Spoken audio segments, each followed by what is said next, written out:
चलिए बाकी स्टूडेंट्स को भी कह दे, वो ग्रुप में मैसेज करें कि जल्दी जल्दी से ज्वाइन कर ले, हमारे पास आखिरी 15 मिनट्स हैं। ठीक है, 3 बजे तक क्लास होनी है ना हमारी।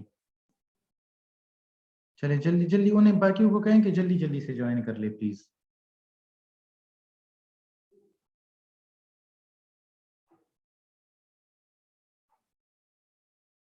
चलिए ठीक है, जब तक वो आते हैं, क्योंकि टाइम तो इतना है नहीं, वो हमें ज्वाइन करते रहेंगे। ठीक है, तो इनको प्लेस किया गया है according to their number of valence shell electrons. ठीक है, अब इस तरह का अगर बेरिलियम की हम बात करें, मैग्नीशियम, कैल्शियम है, स्ट्रोंशियम है, बेरियम है और रेडियम है, ये सारे एलिमेंट्स हैं। ठीक है, तो इन सब के आउटर मोस्ट शेल में कितने इलेक्ट्रॉन होंगे? 2 इलेक्ट्रॉन होंगे। इन लेफ्ट साइड वाले हाइड्रोजन को खैर छोड़कर इनको मेटल्स कहा जाता है। ठीक है, ये क्या है? ये मेटल्स हैं। राइट साइड पे अगर हम लास्ट ग्रुप से स्टार्ट करें, ठीक है, जो कि ग्रुप 8 में आते हैं, इनको नोबल गैसेस कहा जाता है। ठीक है, और इनके आउटरमोस्ट शेल के इलेक्ट्रॉन या इनके जो इलेक्ट्रॉनिक कन्फिगुरेशन होती है, जिस शेल में जो आइडियल नंबर ऑफ इलेक्ट्रॉन्स है, इसमें इतने ही होते हैं, ये किसी से भी रिएक्ट नहीं करते हैं। ठीक है, इसमें हीलियम आता है, नियॉन, आर्गन, क्रिप्टॉन, जेनॉन और रेडॉन आते हैं। ठीक है, हीलियम ऊपर सूरज में होता है। ठीक है, इस तरह आप लोगों ने एलईडी, आजकल जो रंग बिरंगी खूबसूरत लाइट्स आती हैं, ठीक है, बिल्कुल डिफरेंट वायलेट कलर की, ग्रीन कलर की, टर्कोस कलर की, ठीक है, तो जितनी भी खूबसूरत इल्यूमिनेशंस होती है, ल्यूमिनेशंस होती है, ठीक है, वो नियॉन होती है इसमें। ठीक है, नियॉन गैस होती है इसमें। अच्छा, इसके अलावा आर्गन, क्रिप्टॉन, अच्छा ये वाला जो है ये हाईली रिएक्टिव ग्रुप है, इसको हेलोजेंस कहा जाता है, क्योंकि इन सब के वैलेंस शेल में 7 इलेक्ट्रॉन होते हैं और इनको अपना आउटर मोस्ट शेल कंप्लीट करने के लिए 1 इलेक्ट्रॉन की जरूरत होती है, सिर्फ 1 इलेक्ट्रॉन की, इसलिए ये हाईली एक्टिव होते हैं। ठीक है, इनको हेलोजेंस कहा जाता है, फ्लोरीन, क्लोरीन, ब्रोमीन, आयोडीन और एस्टाटीन। ठीक है, ये फ्यूचर के एलिमेंट्स है, ये कह रहे हैं कि जब ये एलिमेंट्स इन्वेंट होंगे, ठीक है, 113 से लेकर 118 तक, तो इसका ये एटॉमिक नंबर होगा, ये इसका एटॉमिक मास होगा, ये इसका नाम होगा और ये इसकी प्रॉपर्टीज होगी। ठीक है, बाकी क्या है, ये हमारे पास नॉन मेटल्स हैं, बोरा बोरान, एल्यूमिनियम, गैलियम, इंडियम और तेलियम। ठीक है, इनको metalloids, sorry, boron, silicon, germanium, arsenic, antimony, tellurium और पोलोनियम, देखिए जो यहाँ पे ये बना हुआ है। ठीक है, ये हमारे पास मेटलॉइड्स होते हैं, इनमें कुछ प्रॉपर्टीज मेटल्स की होती है और कुछ प्रॉपर्टीज नॉन मेटल्स की होती है। ठीक है, बाकी राइट साइड पे ये सारे नॉन मेटल्स होते हैं, लेफ्ट साइड पे मेटल्स होते हैं। ठीक है, अच्छा आयरन की इन्होंने एग्जांपल दी है, ये इसका एटॉमिक नंबर है 26। अच्छा, आयरन का केमिकल नेम है फेरम कहते हैं इसको। ठीक है, फेरस सल्फेट, फेरस ऑक्साइड, तो ये इसका सिंबल होता है Fe। ठीक है, ये इसका एटॉमिक नंबर है, ये इसका एटॉमिक मास है, ये इसकी ऑक्सीडेशन स्टेट्स हैं। ठीक है, -2 से लेकर +6 तक ये जा सकता है, इसका मतलब है कि 6 तक ये इलेक्ट्रॉन डोनेट कर सकता है और 2 तक ये इलेक्ट्रॉन दूसरे एटम से गेन कर सकता है। ठीक है, ये हम आगे पढ़ेंगे। 1.83 इसकी इलेक्ट्रोनेगेटिविटी है। अच्छा, इलेक्ट्रोनेगेटिविटी किसे कहते हैं? कि आपके पास जितने पैसे हैं या जितनी पावर है दूसरे एटम से इलेक्ट्रॉन लेने की। ठीक है, फर्स्ट आयनाइजेशन एनर्जी चले छोड़ दिए, फिर डिटेल में, यहाँ तक क्लियर है ना सबको? चलिए जी, अब हम आते हैं मिक्सचर पे। चलिए जी, अब मिक्सचर क्या होगा आपके ख्याल में? अच्छा, मिक्सचर क्या होता है? चलिए जी, मिक्सचर हमारे पास होता है द कॉम्बिनेशन ऑफ 2 और मोर हेट्रोजीनियस सब्सटेंसेस, ठीक है, जिनकी जिनस डिफरेंट हो एक दूसरे से, वो कंप्लीटली आपस में रिएक्ट ना करे और आपस में मिलकर एक सब्सटेंस बनाए, उसको मिक्सचर कहा जाता है। ठीक है, मिक्सचर्स हमेशा 3 फॉर्म में पाए जाते हैं, सॉल्यूशन, सस्पेंशंस या कोलॉइड्स की शक्ल में। अच्छा, मिक्सचर की कोई एग्जांपल है आपकी जहन में? हेट्रोजीनियस, ठीक है, एक हेट्रोजीनियस सब्सटेंसेस होते हैं जो कि कंप्लीटली आपस में मिलते नहीं है, कंप्लीटली आपस में डिसॉल्व नहीं होते, लेकिन आपस में रहते हैं, उसको मिक्सचर कहा जाता है। चलिए, किसी के जहन में मिक्सचर की कोई एग्जांपल है? बहुत आसान सी एग्जांपल मेरी जहन में आई हुई है इस वक्त, और मैं पढ़ रहा हूँ कि मैं कभी आप लोगों के साथ शेयर करूंगा। चलिए जी, पहले आप लोग की व्यूज ले ले, 1 मिनट है आप लोग के पास, जल्दी जल्दी से बता दें कि आप लोग के जहन में मिक्सचर की कोई एग्जांपल है, ऐसी चीजें जो आपस में कंप्लीटली कंबाइन ना हो लेकिन एक साथ रहती हो हमारी आम लाइफ में। जी शाबाश। मुझे ये बताइए कि एयर की कंपोजिशन क्या है। हम जो हवा को महसूस करते हैं जिसने हमारा एनवायरनमेंट बनाया है, इसकी कंपोजिशन क्या है, एयर किन किन गैसेस से मिलकर बना है। जी, कोई ट्राई करना चाहेगा। Nitrogen, oxygen, carbon dioxide, noble gases, और part of suspended water molecule. ठीक है, अब ये सारी जो चीजें 78% इसमें नाइट्रोजन होता है, 21% ऑक्सीजन होता है, 0.004% इसमें कार्बन डाइऑक्साइड होता है, और लेस देन 1% नोबल गैसेस, जिस तरह हमने बात की ना हीलियम, नियॉन, आर्गन, क्रिप्टॉन, जेनान की, वो नोबल गैसेस हैं। ठीक है, वो और सस्पेंडेड मॉलिक्यूल्स वाटर के, जिसे हम कहते हैं ना आज हवा में नमी का तनासुब इतने परसेंट है, या जो कोस्टल एरियाज होते हैं साहिल समंदर पे, वहां पर हवा में नमी बहुत ज्यादा होती है। तो ये नमी किस वजह से होती है कि एयर में वाटर के सस्पेंडेड लटके हुए मॉलिक्यूल्स होते हैं। ठीक है, बादल भी इसी से तो बनते हैं। एनी हाउ, तो एयर हमारे पास सबसे बड़ी एग्जाम्पल है मिक्सचर की।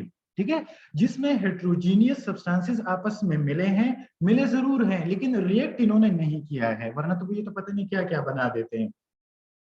आई होप कि क्लियर हो चुका होगा। ठीक है, अब देखिए सोल्यूशन क्या होता है। सोल्यूशन हमारे, अच्छा इसके अलावा एक और आम एग्जांपल आप ले सकते हैं कि आप एक वाटर ले लें, उसमें आप इंक के 2 कतरे डाल लें, तो आपके ख्याल में वो डिसॉल्व होगा, कलर उसका चेंज होगा या नहीं, वो सेम रहेगा, कलरलेस रहेगा, या उसमें ब्लू या रेड या ग्रीन कलर आएगा उस इंक का। हमेशा कलर होता है ना। ये तो जब हम चीनी वगैरह डालते हैं, ठीक है, या नमक डालते हैं, तो वो उसमें चूंकि डिसॉल्व हो जाता है तो हमें वही सेम कलर नजर आता है। ठीक है, तो वो मिक्सचर नहीं होता। मिक्सचर तब होता है जब वो उसमें कंप्लीटली डिसॉल्व या कंप्लीटली रिएक्ट ना करे, तो इनकी एग्जांपल है। ठीक है, चले जी। अच्छा, अब सोल्यूशन क्या होता है। सोल्यूशन हमारे पास एक,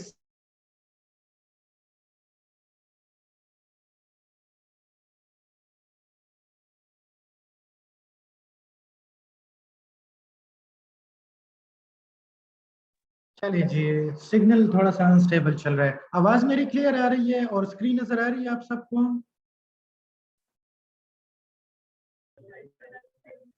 जी सर। ठीक है, ठीक है। अच्छा, अब देखिए सोल्यूशन क्या होता है। सोल्यूशन हमारे पास होमोजीनियस मिक्सचर होता है। इसका मतलब है कि इसमें जो जिन सब्सटेंसेस से मिलकर ये बनेगा उनकी जीनस सेम होगी, डिफरेंट नहीं होगी, सेम होगी। ठीक है, और ये एक स्पेशल टाइप का मिक्सचर होता है। ठीक है, तो इसमें क्या होता है। अच्छा, इसमें होता क्या है कि हमारे पास जब दो या दो से ज्यादा सब्सटेंसेस आपस में मिले और एक सब्सटेंस दूसरे में डिसॉल्व हो, ठीक है, जो डिसॉल्विंग सब्सटेंस होता है उसको सॉल्यूट कहा जाता है। ठीक है, और जिसमें डिसॉल्व होता है उसको सॉल्वेंट कहा जाता है। सॉल्वेंट डिसॉल्व करने वाला, और सॉल्यूट डिसॉल्व होने वाला। तो सॉल्यूशन के दो कंपोनेंट्स होते हैं। ठीक है, सॉल्यूट और सॉल्वेंट। तो छोटे छोटे जो पार्टिकल्स होते हैं, फॉर एग्जांपल अगर हम नींबू पानी बनाना चाहें, ठीक है, तो हम क्या करेंगे, नींबू पानी का सैशे लेंगे और उसे 1 गिलास पानी में डाल देंगे। तो जब हम उसको थोड़ा सा स्टिर करेंगे, चम्मच से हिलाएंगे, तो वो क्या हो जाएगा, वो उसमें मिक्स हो जाएगा, डिसॉल्व हो जाएगा, जज्ब हो जाएगा। ठीक है, तो इसमें जो नींबू पानी था वो सॉल्यूट है, और पानी क्या है इसमें, सॉल्वेंट है। अब आई होप कि क्लियर होगा इसमें। अच्छा, सस्पेंशन क्या होता है कि ये हमारे पास हेट्रोजीनियस मिक्सचर होता है। ठीक है, जिसमें सॉलिड पार्टिकल्स होते हैं। ठीक है, और वो लार्ज होते हैं डिसॉल्विंग के लिए। ठीक है, डिसॉल्व होने के लिए उनकी जो साइज होता है वो लार्ज होता है, तो वो सेडिमेंट हो जाते हैं, तह में बैठ जाते हैं। सस्पेंशन देखा होगा ना आप लोगों ने, अक्सर आप लोगों ने बच्चों की वो देखी होंगी, सिरप्स देखे होंगे, कुछ उसमें बहुत गाढ़े होते हैं। मेरे जहन में जो एक आता है ऑरेंज कलर का, वो है एमोक्सिल। एमोक्सिल है या ऑगमेंटिन है, पता नहीं। क्लेरिसिड भी होता है, ठीक है, वो बहुत ज्यादा गाढ़ा होता है। जब हम उसे चम्मच में लेते हैं, ठीक है, उस मेडिसिन को, तो आपने देखा होगा उसमें व्हाइट कलर के छोटे छोटे छोटे छोटे पार्टिकल्स नजर आते हैं, तो वो एग्जांपल होती है सस्पेंशन की। आवाज स्लो आ रही है आपको, तो आप ऐसा करें कि आप इसकी वॉल्यूम मोबाइल से थोड़ी सी बढ़ा दें, ठीक है। अच्छा, एक होता है हमारे पास फिर कोलॉइड्स।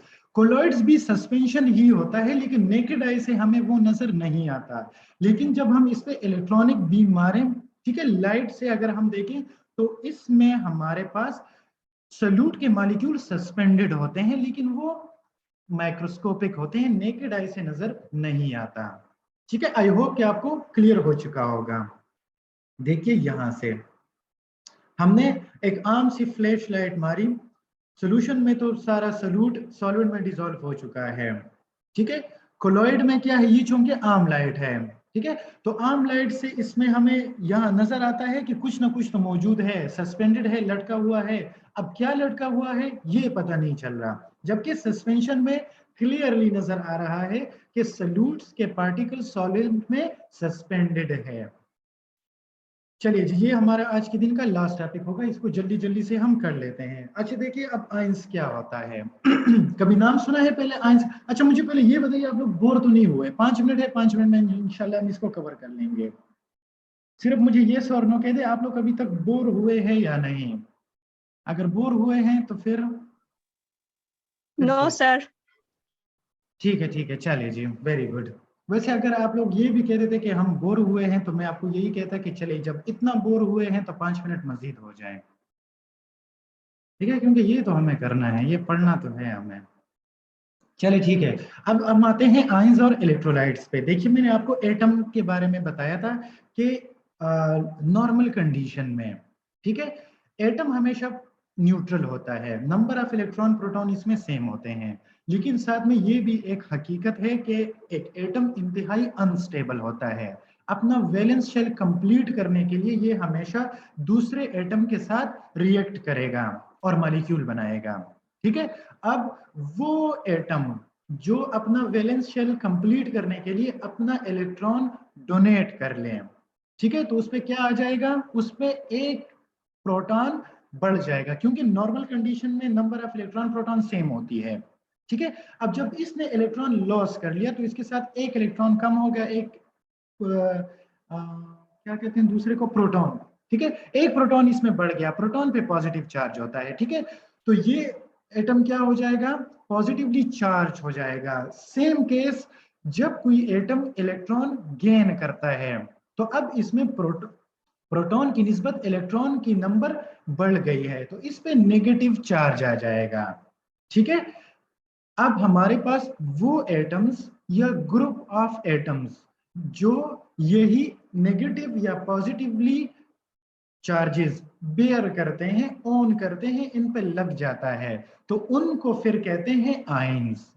क्या कहते हैं उनको? आयंस कहा जाता है। इसका मतलब है कि आयंस हमारे पास एटम या ग्रुप ऑफ एटम है जिन्होंने या तो इलेक्ट्रॉन डोनेट किया है या इलेक्ट्रॉन एक्सेप्ट किया है, इस वजह से इस पे पॉजिटिव या नेगेटिव चार्ज आया है, ठीक है, तो ये हमारे पास आयंस कहलाते हैं, ठीक है, these are known as ions. जो पॉजिटिवली चार्ज आयंस होते हैं उनको हम सिंपली कहते हैं केटायंस। क्या कहते हैं हम उन्हें? केटायंस कहते हैं, ठीक है। पॉजिटिव चार्ज का मतलब कि इन्होंने इलेक्ट्रॉन लॉस किया है, इन्होंने इलेक्ट्रॉन किसी दूसरे एटम को दिया है। नेगेटिवली चार्ज्ड आयंस को कहा जाता है एनायंस, केटायंस और एनायंस। इसका मतलब है कि एनायंस ने किसी दूसरे एटम से इलेक्ट्रॉन को एक्सेप्ट किया है। हमारी बॉडी में जो मेन आयंस पाए जाते हैं, वैसे तो बहुत ज्यादा हैं, आयन वो वाले नहीं, 1973 का आयन, आयंस, आयंस, ठीक है, वो केटाइंस होते हैं और इनका बहुत ही इंपॉर्टेंट रोल है हमारी बॉडी में। आप लोगों ने इलेक्ट्रोलाइट इम्बैलेंस का नाम सुना होगा, जब पेशेंट किसी एजी के साथ आते हैं ना, एक्यूट गैस्ट्रोएंटेराइटिस बच्चों में जो होता है, ठीक है, या कोई रीनल डिजीज के साथ आते हैं, तो इनमें सबसे बड़ा इशू किस चीज का होता है? हमेशा इलेक्ट्रोलाइट्स, आयंस या इलेक्ट्रोलाइट्स का होता है, इलेक्ट्रोलाइट्स पे भी आते हैं, ठीक है। तो देखिए सोडियम, पोटेशियम, कैल्शियम, ये हमारे पास केटाइंस होते हैं। क्यों? क्योंकि ये इलेक्ट्रॉन हमेशा डोनेट करते हैं, इनके वैलेंस शेल में कम कम इलेक्ट्रॉन होते हैं, इनको लिए बहुत ही इजी होता है इलेक्ट्रॉन को डोनेट करना। इसी तरह क्लोराइड हो गया, बाइकार्ब हो गया, सल्फेट हो गया, फॉस्फेट हो गया, फॉस्फेट पे खैर पॉजिटिव होता है, ठीक है। इन सब पे क्या होता है, इन पे नेगेटिव चार्ज होता है, इनको एनाइंस कहा जाता है। आई होप कि आयंस के बारे में आप लोग का कंसेप्ट क्लियर होगा। अब हम आते हैं बस सिर्फ लास्ट कंसेप्ट पे, जो कि इलेक्ट्रोलाइट्स का है। अब देखिए इलेक्ट्रोलाइट्स दो वर्ड से मिलकर बना है। Electro means electricity, lights lysis से निकला है। लाइसिस का मतलब होता है ब्रेक डाउन, ठीक है। तो वर्ड से हमें क्या समझ आता है, वर्ड से हमें ये समझ आता है कि ये वो सब्सटेंसेस होंगे कि जब इनसे इलेक्ट्रिसिटी या इलेक्ट्रिक करंट पास की जाए और इनकी ब्रेक डाउन हो जाए, ठीक है। अब देखिए ये चूंकि कंपाउंड्स है, मॉलिक्यूल्स है ना, एटम्स है या ग्रुप ऑफ एटम्स है, ठीक है। हमारे पास इलेक्ट्रोलाइट्स, तो जब इससे बिजली पास होगी, इलेक्ट्रिक करंट पास होगा, तो ये अपने सब्जेक्टिव या रिस्पेक्टिव एनाइंस और केटाइंस में तकसीम हो जाएंगे और अपोजिट डायरेक्शन में एक दूसरे के साथ मूव करना शुरू कर देंगे। क्योंकि जाहिर सी बात है, हम किसी चीज से इसको तो करंट दे रहे हैं ना, तो करंट में हमेशा दो पोल्स होता है, एक नेगेटिव पोल होता है, एक पॉजिटिव पोल होता है, ठीक है। तो केटाइन किस तरफ जाएंगे, नेगेटिव साइड पे, एनाइंस हमेशा पॉजिटिव साइड पे जाएंगे, क्योंकि हमेशा अपोजिट चार्ज ही एक दूसरे को कंट्रैक्ट करते हैं, सही है, एक दूसरे को खींचते हैं। तो इलेक्ट्रोलाइट समझ आ गया आप लोगों को कि हमारे पास वो सब्सटेंसेस होती है कि जब इनसे इलेक्ट्रिक करंट पास किया जाए और वो नेगेटिवली और पॉजिटिवली चार्ज पार्टिकल्स में डिसोसिएट हो जाए। और नेगेटिवली चार्ज पार्टिकल्स को हम क्या कहते हैं, आयंस कहते हैं, आयंस कहते हैं, ठीक है। ये हमारे पास कैल्शियम क्लोराइड, मैग्नीशियम फॉस्फेट वगैरह, ये सारे के सारे क्या हैं, ये हमारे पास इलेक्ट्रोलाइट्स है। अब देखिए देखिए देखिए देखिए दरमियान वाले को देखिए सबसे पहले, क्योंकि यहाँ पे लाइट फुल है, ठीक है। यहाँ पर इन्होंने प्लग दिया हुआ है, इस प्लग के नीचे एक सोल्यूशन में इन्होंने प्लेट्स लगाए हैं दो, जो कि करंट पास करने के काम आएगा, क्योंकि करंट यहाँ तक आएगा, यहाँ से जाएगा, फिर ये बल्ब तक जाएगा। बल्ब पूरा जल रहा है, इसका मतलब है कि ये जो सोल्यूशन हमारे सामने है, ये तो बेहतरीन कंडक्टर है, ये तो इलेक्ट्रिसिटी को पास कर रहा है, ठीक है। अब देखिए होता क्या है कि ये जो सोल्यूशन है, ये पोटेशियम क्लोराइड का सोल्यूशन है, ठीक है। अब इसमें पोटेशियम है और क्लोराइड है, तो जैसे ही इससे इलेक्ट्रिक करंट पास हो गया, पास हमें कैसे पता चला कि लाइट जल गई है, लाइट जल गई है का मतलब है कि इसको करंट पहुंच गया है। The flow of electron is called electric current या इलेक्ट्रिसिटी। जो बिजली हम अपनी नॉर्मल लाइफ में देखते हैं ना, ये बेसिकली फ्लो ऑफ इलेक्ट्रॉन है, ठीक है। अब देखिए इसमें ये पोटेशियम और कैल्शियम पे मुश्तमिल था, तो ये डिसोसिएट हो गया, तकसीम हो गया, टूट गया, गुड कंडक्टर है, इलेक्ट्रोलाइट है। लेफ्ट राइट साइड पे देखें, ठीक है। अब देखिए बल्ब हमारे पास जला है लेकिन पार्शियल जला है, ठीक है। तो ये हमारे पास जो भी सोल्यूशन है एसिटिक एसिड का है ये, ठीक है। तो ये हमारे पास सेमीकंडक्टर है, ठीक है। कुछ इलेक्ट्रिसिटी या इलेक्ट्रिक करंट ये पास कर देता है और कुछ ये पास नहीं कर सकता है, इसलिए इसके अंदर जो आयंस हैं, ठीक है, जो आयंस है, इसकी डिसोसिएशन कंप्लीट नहीं होती। देखिए दो की कंप्लीट हुई और दो अभी भी आपस में चिपके हुए हैं, ठीक है। लेफ्ट साइड पे आ जाएं, ठीक है। तो इसको इंसुलेटर कहा जाता है, कंडक्टर और इंसुलेटर। इंसुलेटर का मतलब है कि जिससे हीट और इलेक्ट्रिसिटी पास ना हो, और ये इथानॉल का सोल्यूशन है, इथाइल अल्कोहल का। आम जो बेर वगैरह चीज होती है, ठीक है, वो इथानॉल होती है। एनी हाउ, तो ये एक क्या है, इंसुलेटर है, क्योंकि ये डिसोसिएट नहीं हुआ तो इसको हम इलेक्ट्रोलाइट नहीं कह सकते। आई होप कि कंसेप्ट क्लियर होगा, ठीक है। मेन इलेक्ट्रोलाइट्स हमारी बॉडी में कौन कौन से हैं, ठीक है, या इसकी इंपॉर्टेंस क्या है। देखिए हमारी बॉडी में इंतहाई इंपॉर्टेंट रोल होता है, इंतहाई क्रूशल रोल होता है आयंस का, ठीक है। सबसे पहला रोल तो ये है कि जब हम आप लोग नर्वस सिस्टम पढ़ेंगे, इंशाल्लाह अल्लाह करे आप लोग डिटेल में पढ़े, तो वहां पर जो नर्व की कंडक्टिविटी होती है वो हमेशा सोडियम और पोटेशियम पंप के जरिए होती है, ठीक है। जो इलेक्ट्रॉन्स होते हैं, सॉरी इलेक्ट्रॉन्स एंड में है, जो न्यूरॉन्स होते हैं उनका एक्सॉन, ठीक है, उसके मेम्ब्रेन के अंदर हमेशा पोटेशियम होता है, बाय सोडियम होता है। इनकी मूवमेंट की वजह से इलेक्ट्रिकल इंपल्स जनरेट होता है और मेंटेन होता है या प्रोसीड करता है। पाँव पे हमें चोट लगती है, पता हमें दिमाग से चलता है, ठीक है। किस वजह से, कि वहां पर जो नर्व फाइबर्स हैं उन्होंने ये मैसेज कैरी किया है ब्रेन से। अब ये नर्व इंपल्स किस वजह से कैरी होता है, ये सोडियम और पोटेशियम की मूवमेंट की वजह से होता है अक्रॉस द मेम्ब्रेन, ठीक है। इसके अलावा सोडियम का इंतहाई इंपॉर्टेंट रोल होता है हमारी बॉडी का ऑस्मोटिक प्रेशर को मेंटेन करने में। ऑस्मोटिक प्रेशर का मतलब ये है कि सेल के अंदर जितनी वाटर की जरूरत है, ठीक है, वो उसी को मेंटेन रखता है। वंस खुदा ना खास्ता गुर्दों के जो पेशेंट्स होते हैं अक्सर व बेशतर, नेफ्रोटिक सिंड्रोम अगर आप लोगों ने नाम सुना होगा, ठीक है, या लिवर के पेशेंट जो होते हैं जिनमें एल्बुमिन की कमी होती है, तो उनको अक्सर पेरिफेरल या पेडल या ऑर्बिटल एडेमा हो जाता है। एडेमा कब होता है? जब हमारे सेल्स अपना हाइड्रोस्टेटिक या ऑस्मोटिक प्रेशर मेंटेन ना करते हो और पानी इनसे वो बाहर निकले, ठीक है, इंटरस्टिशियली निकलता है और वो स्किन के अंदर जमा हो जाता है, एडेमा आ जाता है, ठीक है। इसके अलावा कैल्शियम का इंतहाई इंपॉर्टेंट फंक्शन होता है हमारी कंट्रैक्शन ऑफ मसल्स में, फ्यूल कहा जाता है। पोटेशियम को फ्यूल ऑफ द हार्ट कहा जाता है, कैल्शियम को फ्यूल ऑफ द मसल्स कहा जाता है। हमारे जितने भी स्केलेटल मसल्स हैं, कैल्शियम में से जो वो है मायोकार्डियम है, हार्ट के जो मसल्स है उसकी कॉन्ट्रैक्शन